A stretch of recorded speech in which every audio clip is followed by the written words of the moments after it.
Bienvenue sur Tyrannus Enseignement Formation.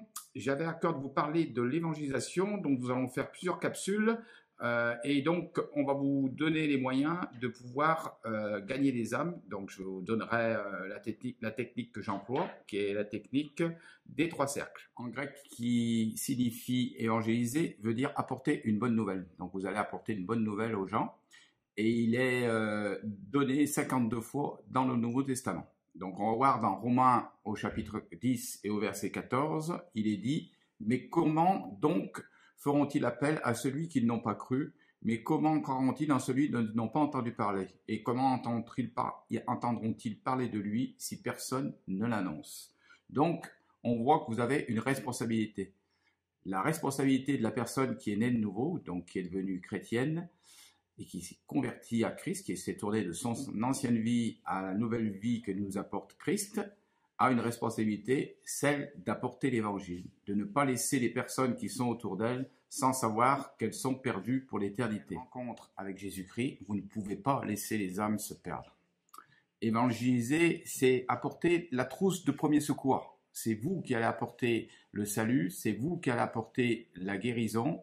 Au travers de vous, le Saint-Esprit va agir. Bien sûr, sans la collaboration du Saint-Esprit, cela est impossible. Collaborateur, le Saint-Esprit, sans le Saint-Esprit, vous ne pouvez rien faire. C'est ce que la parole de Dieu, sans moi, sans Dieu, vous ne pouvez rien faire. Alors, gagner une âme, c'est bien sûr le poumon de l'Église.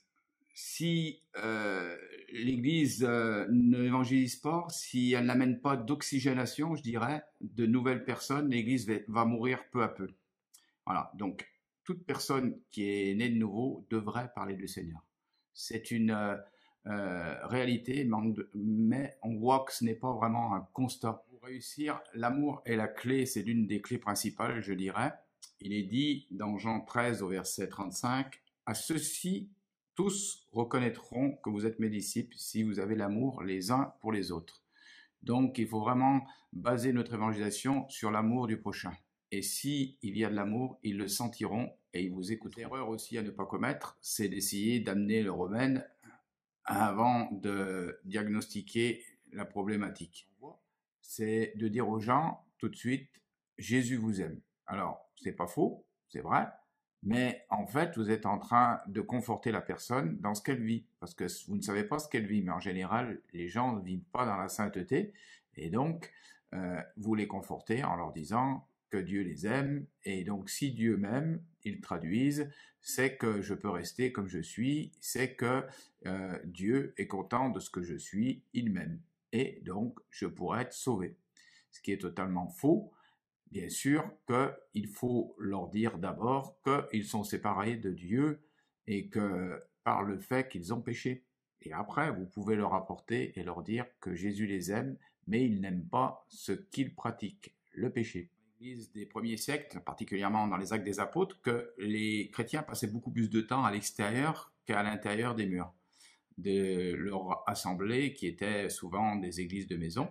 Et donc, on voit en exemple que le chrétien devrait se trouver beaucoup plus dans son travail à parler quand il le peut, avec sagesse bien sûr, beaucoup plus dans la rue quand il le peut. Peut-être que si vous faites du sport ou une activité, vous êtes en connexion avec d'autres personnes, et là, vous pouvez parler du Seigneur, vous pouvez apporter l'évangile où vous êtes.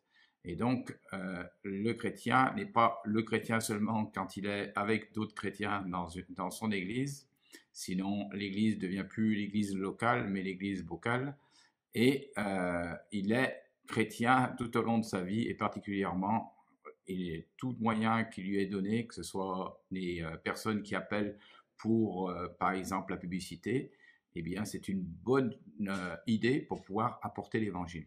Combien de fois j'ai parlé de Dieu et prié pour les personnes au téléphone qui avaient besoin de recevoir le salut, qui avaient besoin de Jésus. L'évangélisation, souvent, quand les gens téléphonent, c'est un bon moyen. Ils vous appellent pour la publicité, laissez-les appeler pour la publicité, c'est très bien. S'ils vous appellent, par exemple, pour une marque d'assurance, vous leur dites, mais écoutez, moi j'ai une assurance qui est très très bien, elle est gratuite et c'est une assurance éternelle. Et vous avez déjà le moyen de leur parler de Jésus-Christ, vous leur dites la marque, c'est JC. Et plusieurs fois, j'ai parlé de Dieu comme ça à des personnes. Et s'ils vous appellent pour l'isolation en ce moment, c'est l'isolation des bâtiments. Eh bien, écoutez, vous leur répondez, je suis isolé, mais je sais que vous, vous n'êtes pas isolé. Et là, ils vont dire, comment ça?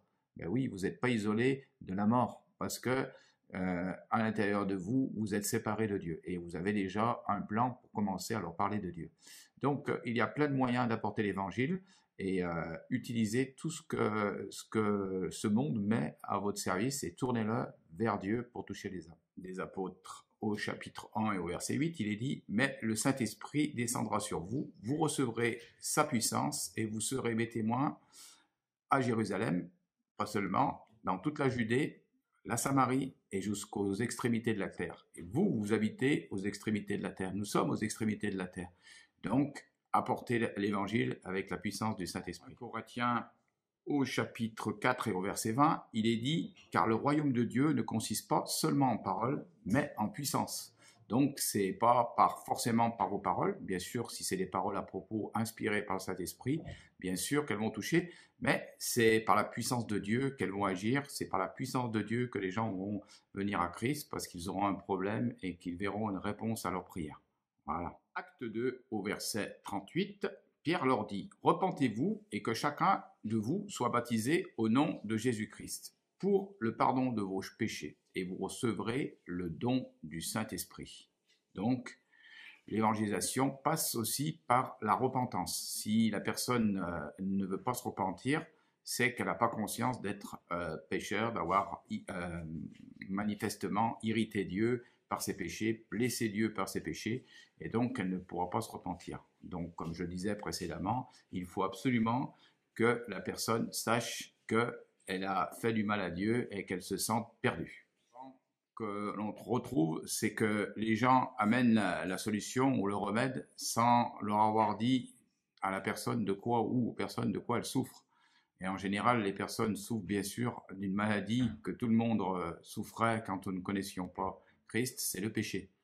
Et donc cette maladie nous éloigne de Dieu, et donc il faut bien expliquer aux gens le danger de rester éloigné de Dieu, de ne pas s'être réconcilié avec Dieu. C'est qu'il y a bien sûr un endroit au ciel avec le Seigneur, mais un endroit éloigné de Dieu, un endroit de ténèbres pour l'éternité. Et ces choses, les gens, il faut vraiment qu'ils en aient conscience. S'ils n'en ont pas conscience, ils ne pourront pas répondre à l'appel pour venir au Seigneur. S'ils ne se sentent pas perdus, ils ne répondront pas à l'appel.